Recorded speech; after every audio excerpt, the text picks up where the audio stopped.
Tonight on CFTK-TV News, Ellis Ross speaks a bit on BC's forest fire management. We have some information on a death that occurred in Terrace recently, and a well-known Skeena Bulkley Valley figure has passed away. Northwest BC's only television news team. We are CFTK-TV News. Good evening, I'm Cale Maslin, and here's what's making the news in the Northwest and beyond for today. Some more information has come out about a death that occurred last Thursday in Terrace. Here's CFTK's Damian Smith with more information. Terrace RCMP are currently investigating a death which was reported on August 15th. A body was discovered that evening in a wooded area near Park Avenue and Brook Street. Police believe the death is to be suspicious and have not ruled out homicide. The identity of the deceased has also not been confirmed at this time. Terrace RCMP believe this to be an isolated incident and that there is no threat to the public in relation to this incident. And police are asking for anyone with any more information to contact the Terrace Detachment at 250-638-7400. A release that was recently made public by the Kitimat RCMP revealed that it's been a decade since a then 67-year-old Kitimat resident named Noel Yasinski was reported as missing. Yasinski still has not been found since then, and the only real trace of him that's been discovered was his blue four-door 2009 Ford Fusion being found east of Prince George near the Pernin campground about a month after he was reported as missing. The file is set to remain open until it's discovered what happened to him so that his family can hopefully obtain closure. If you have any useful information about this case or any other case in the area, you're asked to call the Kitimat RCMP at 250-632-7111 or BC Crime Stoppers at 1-800-222-8477. While BC fires have burned a large portions of the province, there's a bigger conversation at hand outside of just preventing the fires. CFTK's Damian Smith reports on the subject. As we get closer to the end of forest fire season, CFTK caught up with Ellis Ross to discuss forest fire management. And Ross believes that there is more to do when it comes to the amount of people actually fighting the fires and the lack of equipment given, though he noted that the blame does not sit with the manufacturers. Sooner or later, you're going to say, okay, we're going to import firefighters from Mexico, or we're going to import firefighters from back east Canada. But nothing really has changed. I've actually toured the companies that are building forest firing equipment, and yet they're not getting contracts within BC. They're not getting contracts within Canada. They're getting contracts all around the world, but not here. On the other side of that, we're not really actually doing anything about forest management. We're still doing the same forestry management.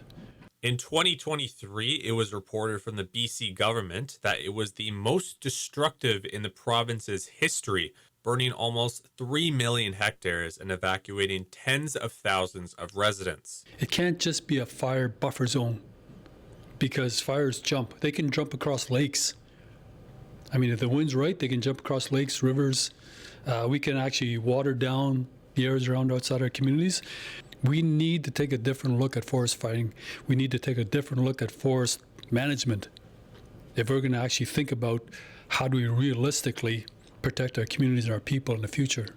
And with the upcoming provincial election, Ross is putting his eyes on what parties are going to do to prepare for forest fires when the season comes back for next summer.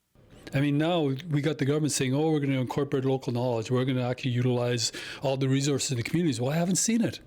We need a different type of process here, and I think the best way to understand that is try to ask the politicians in the next election, what are you going to do about forest management, forest fire management, technology, how are you going to keep our communities safe, our infrastructure safe, and our firefighters safe? What are you going to do?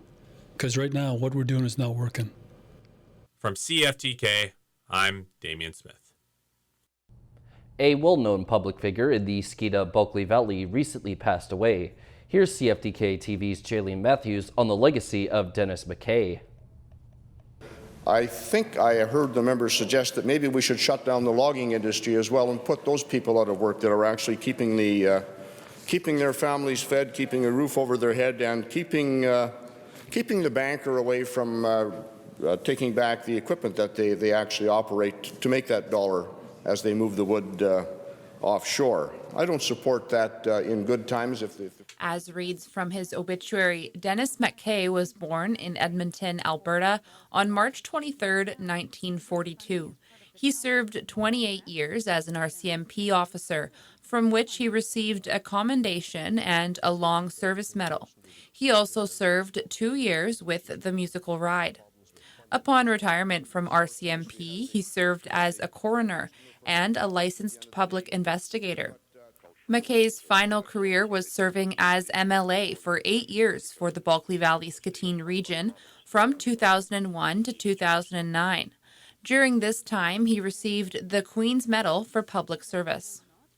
He passed away August 14, 2024 in Smithers at the age of 82. McKay will be interned at the RCMP depot in Regina, Saskatchewan. Keep your chin up and let's look forward to 2008 with lots of optimism. Merry Christmas. For CFTK News, I'm Jaylene Matthews.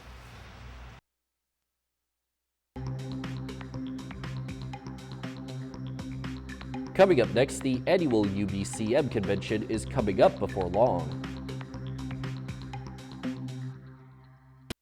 Welcome back. The wet weather has offered a bit of a reprieve to parts of BC experiencing wildfires, but it's not all good news as the Northwest still battles massive blazes. CTV's Abigail Turner has the latest on the province's wildfire fight. A gray, gloomy day in Vancouver.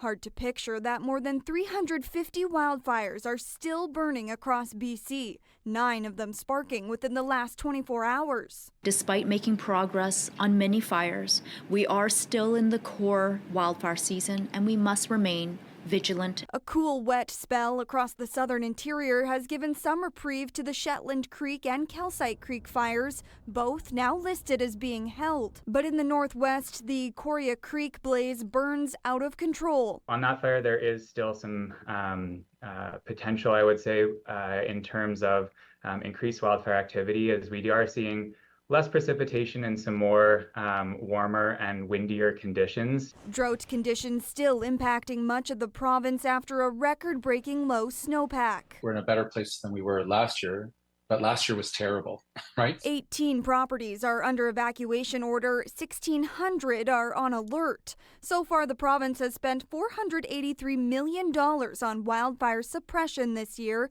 a roughly 13% drop compared to last year. The weather has certainly played a role in reducing wildfire threat to communities, as has the extraordinary work and dedication of the BC Wildfire Service firefighters. A sense of hopefulness heading into the fall as crews from Australia and New Zealand head home later this week. But with many days of summer still left, a reminder there's still time for the weather to shift. Abigail Turner, CTV News, Vancouver. Leaders from BC communities are preparing to gather in Vancouver next month at the annual UBCM convention, with the provincial election just 2 months away. This year's convention has more impact than usual. CTV's Rob Buffum reports. Downtown Victoria's Pandora Street, ground zero for the city's homeless, mental health, and addictions crisis, an intertwined, complex issue affecting many communities. Expected to dominate discussion at next month's meeting of municipalities across BC. We need some hope, and hope is diminished considerably out there in the streets of British Columbia. People in every community are experiencing it, regardless of whether they are urban or rural or everything in between. In Nanaimo, concerns about public safety have been fanned by the impact of the toxic health emergency and complications for those battling head injuries. It is the problem on everyone's lips. It is destroying public confidence in our whole justice system, if you will, to some extent, our healthcare system. All 4 provincial party leaders are speaking at the convention. With an election 2 months away, the crisis and proposed action to address it takes on increased significance. People will be making a decision on who to vote for based on whether they see that party, that leader, is prepared to deal with the crisis in a serious way. And it is a crisis. The NDP today announced funding for 72 shelter beds in Victoria, some to help those living here. The housing minister says he does expect the issue to feature big at the convention. This was the main issue we discussed last year as well. And what we've been saying to local governments is if you want housing, if you want shelters, if you want to get people indoors, tell us where. While Victoria's mayor is grateful for today's funding, she says the problem is so big, solutions so far so elusive, dramatic steps are needed. Pitching one option, municipalities take on homelessness and related issues with tax dollars from the province and feds. If we're going to do the job for you, then give us the money and get out of the way. Over 2 weeks after a massive fire caused a construction crane to fall on a street, crews finally began demolishing it to clear the roadway. CTV's Ben Milger has more details. West 41st Avenue has been closed in both directions since August 6th.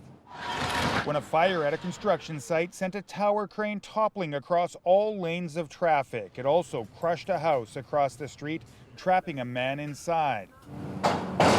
Contractors began removing the crane Wednesday morning using specialized equipment. And that's really making pretty quick work of the operation thus far, cutting through the pieces of the crane. As we're cutting off the sections, we are putting on flatbed trucks. We're giving them a quick look over as part of the investigations of why it failed. The fire destroyed a 6-story building under construction and also spread to and damaged 9 homes in the area. Vancouver fire investigators have deemed the inferno accidental, but have not identified an exact cause. This is a difficult case. As you can see, there's not a lot of physical evidence to rely upon. So there's a lot of witness statements and other evidence that we're using. As work to reopen the normally busy roadway continues, some store owners accuse the city of poor communication when it comes to the timeline for cleanup and letting people know the area is still open for business. All it says on Dunbar is that the street is closed. And so most people are just turning around and leaving. So unfortunately, I think the city's really dropped the ball and they've let the businesses along here down. The city hopes to have the crane completely gone sometime Thursday, but there will still be a lot more work to do before traffic is flowing normally. Repairs need to be made to the road, hydro and telecom infrastructure, and Coast Mountain bus trolley lines. Probably 5 to 7 days, I'm guessing 7 days, to get things back to normal. We're shooting, we really want to have everything wrapped up by Labor Day. Turning to tonight's weather, the North Coast should see a chance of showers plus a low at 13 degrees. The Terrace-Kitimat area will deal with cloudy conditions at a low at 13 degrees as well. And the Bulkley Valley and Lakes District is set to be mainly cloudy with a low at 9 degrees. On the North Coast, the next week or so will contain possibly a little sun, but rain and clouds otherwise, plus a high shifting from 16 to 14 degrees. In the Terrace-Kitimat area, the week for them will also see maybe a smidge of sun, but rain and clouds other than that, and the high should bounce between 18 and 13 degrees. And in the Bulkley Valley and Lakes District, the upcoming week will contain yet again some potential sun, but only rain and clouds after that, and a high moving from 20 to 15 degrees. Checking out the highways now, visit Drive BC for the latest and up-to-date conditions, and as always, drive safe out there. On Highway 16, there is a special travel advisory, road maintenance work, utility work, construction work, crack sealing, fog patches, and the Usk Ferry is out of service due to the low river level. Highway 35 has fog patches, and 118 has some bridge construction plus fog patches too. Highway 37 has some maintenance and fog patches. 37A has road maintenance work too, some construction work, maintenance, and road sweeping on the Nishka Highway, and the Telegraph Creek Road has road maintenance work and fog patches. And this is what the roads were looking like this afternoon around the region from the View of the Province's highway cams.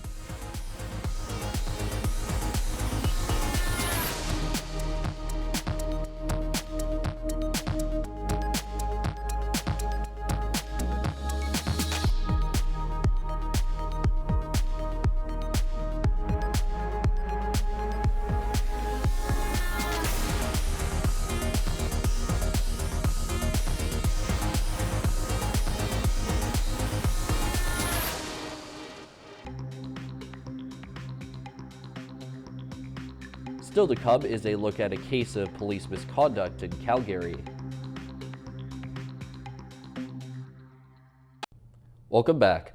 A Good Samaritan insists he didn't save anyone. He just happened to be in the right place at the right time and was glad to help. While out for a dip in English Bay, he swam right into the middle of a rescue operation. CTV St. John Alexander picks up the story. 3 times a week, Marcio Tadajiba jumps into the water at Sunset Beach. And on the night of August 17th, determined to analyze and improve his stroke, he captured the swim on video. On top here it goes GoPro. The water temperature was ideal, a pleasant evening too, when he noticed a commotion on the shore. At first I saw a lot of police lights, the blue and reds inside the Stanley Park here. And in the water, Coast Guard vessels, and a man in a life jacket, just floating. It was about 30 meters that way. It looked like he was trying to get to shore, but didn't seem able. He wasn't moving at all, so I decided to ask if he was okay. Hey, you okay? You okay?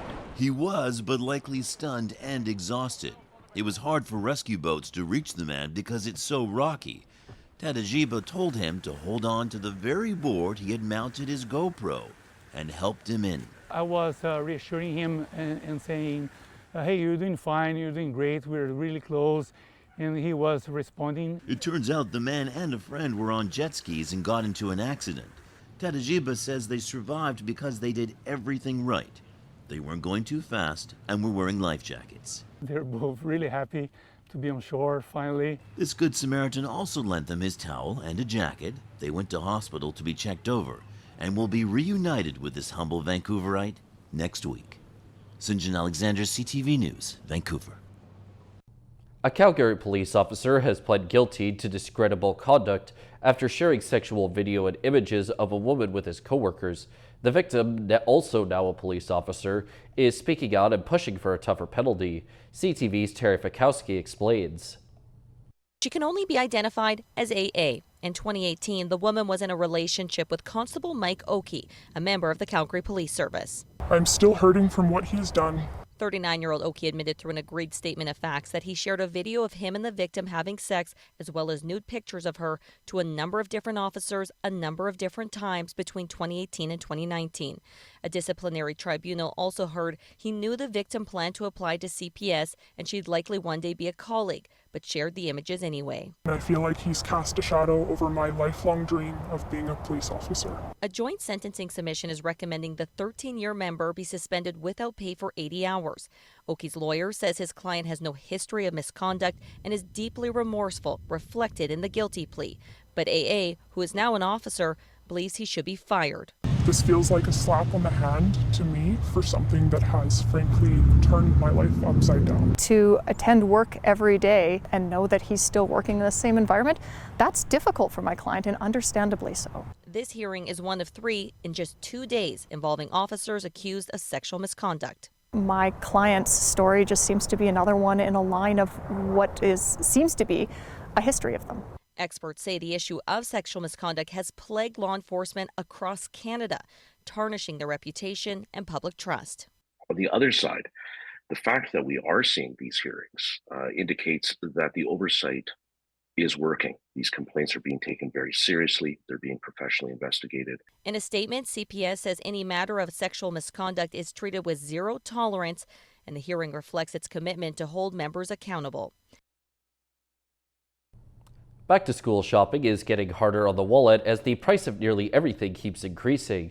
Despite inflation cooling, families are still struggling with the annual spending ritual. CTV's Natalie Van Roy reports. Come on, plane, not airplane.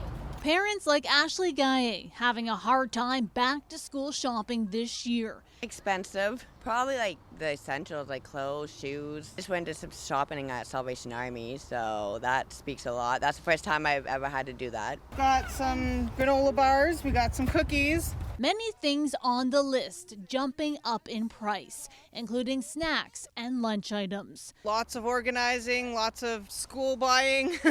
We've got teens, we've got middle schoolers. In July, the inflation rate dropped to 2.5%, the lowest it's been since March 2021. But the cost of some back-to-school items are up. Everything's kind of skyrocketed. You know, like a $12 binder is now $23. It's a little crazy, but you know, we're making it through. Got to do what we got to do for the kids. Since July 2021, stationery costs have gone up more than 33%. Lettuce up 33.7%, while cookies and crackers up nearly 28%. We've obviously seen inflationary pressure on food over the last 4 to 5 years. Input costs have grown, transportation costs, wage costs, raw material costs. Children's clothing and footwear are coming down in price, but still, many parents like Ashley getting creative to make ends meet. Resorting to buy nothing groups or, like people giving something away, like hand-me-downs. Natalie Van Roy, CTV News. And now we turn our attention to the stock markets. The Canadian dollar is down 5/100ths of a cent. The price of gold is down $30.80. Oil is up $1.08. Natural gas is down 12 cents. Aluminum is down $15. In Toronto, the TSX is down 84.26 points. The Venture Index is down 6.56. In New York, the Dow Jones is down 177.71, and Nasdaq is down 299.64. Still ahead, a boat sinking near Sicily has resulted in several people going missing. Welcome back. A Canadian is among 6 people missing after a super yacht sank off the coast of Sicily earlier this week. 22 people were on board when the boat went down during a violent storm, and at least one's confirmed dead. CTV's Paul Hollingsworth has the details. A frantic search for a luxury yacht which sails under the British flag continues roughly 800 meters off the coast of Sicily. A violent and sudden storm sank the vessel as it anchored early this morning. British technology tycoon Mike Lynch owned the yacht. Lynch and his 18-year-old daughter Hannah are among the missing, along with one Canadian. At least one person is confirmed dead. Rescue crews recovered a body near the coast of Palermo. Karsten Borner, captain of a ship anchored nearby, said he watched as the yacht struggled through the worst of the storm. And after the storm was over, we noticed that the ship behind us was gone. Borner then went to where the yacht sank and found a life raft with 15 survivors, including Lynch's wife and a 1-year-old baby. The baby's mother told an Italian newspaper she used all of her strength to save her child. 4 people injured, 3 heavy injured. Yeah. And we brought them to our ship. All 15 were treated at a nearby hospital. Doctors say some suffered minor injuries. Divers have reached the yacht's hull 160 feet below sea level. Prosecutors in the region have opened an investigation into the incident as the search for possible survivors continues. Paul Hollingsworth, CTV News. The company, formerly known as SNC-Lavalin, said the BC government chose them to work on the Surrey Langley SkyTrain expansion. Engineering firm Atkins Real said the work on the 16-kilometer expansion of the Expo line involves track design and installation and systems, including automated train controls and communications. The company said the project is being delivered under a joint venture with Western Pacific Enterprises. SNC-Lavalin changed its name in 2023 amid several scandals, including bribery in Quebec, fraud related to work in Libya, and Canada's first deferred prosecution deal in 2022. That's all of our news for now. From everyone at CFTK-TV News, I'm Kale Maslin. Thanks for watching.